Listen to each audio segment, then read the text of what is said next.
Your feelings matter, but we got to get clear. Your feelings are not your emotions.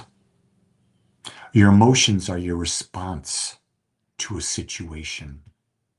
Your feelings are consciously chosen, and they're that you bring to the situation. In other words, you can bring peace into the situation you're going to deal with. You can bring clarity. You can bring joy. You can bring love into the situation. No matter what the situation is, you can bring those qualities in.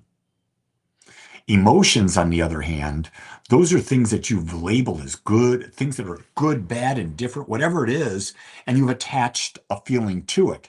And so something happens and you've got an emotion attached to that type of thing, and man, you're off. It owns you completely. And that's where most people are. Most people are living from their emotions. They're totally out of control. Where feelings, well, that takes some discipline. That takes some mastery to be able to go into a situation that is not ideal and yet still experience peace. Had that happen just this morning. I was leading the guided meditation. All of a sudden, everybody disappeared from my screen. I didn't know what happened. I didn't fret. I didn't worry. I just reconnected myself, and there were a bunch of people still just there. And then I just went forward in a peaceful, easy way.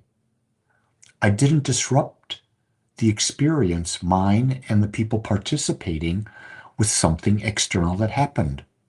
You deal with the external, but you bring the feeling to the event. This is what the true master does. The true master is not blown away by emotions like most people. Oh my God, they got to be concerned about what everyone thinks because then their emotions are going boom off the chart. Off the chart. So as I did this, I have this wristband on. I give this wristband to people who come to Agape in person. And this wristband says, nothing changes until you change. So the question becomes is, are you willing to change and be the master of what feelings you choose to bring to every situation? Or are you going to be run by emotions? Pretty simple thing to do. Pretty simple thing to understand. Not easy to do, though, because we got attachments. And see, there's a key thing, that word attachment. When we have attachment, that thing we're attached to is an emotional response.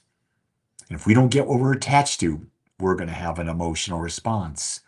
Feelings are, you bring a controversial situation, you bring the feeling of peace to it. You bring it in, even though there's controversy. And what ends up happening is it doesn't have the impact on you because you're not triggered. You're saying it's an external event. It's not who I am. On my insides, I'm different. Here's the example. This is the best example I can get. You're a wave on the ocean, right? What are you going to bring to the experience? You're going to be a high, vibrant wave coming crashing down, or are you going to be a smooth, easy, flowing wave? And here's the key thing. It doesn't matter what wave you are. Below the surface, you're the calmness of the ocean. You always are.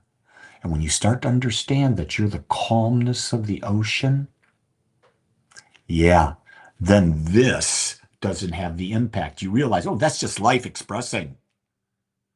But I'm calm under here. And you become the master of your experience. So think about it today. And it's going to take some really good thought depending on where you are in your awareness right now. Just take yesterday. When did you have a big emotion? Did you choose it? Or did you allow yourself to be the victim of a past event that triggered something in the current? You get to choose, as you always do. Choose peace, love, and joy. Choose clarity. See how your life unfolds. Much love and aloha.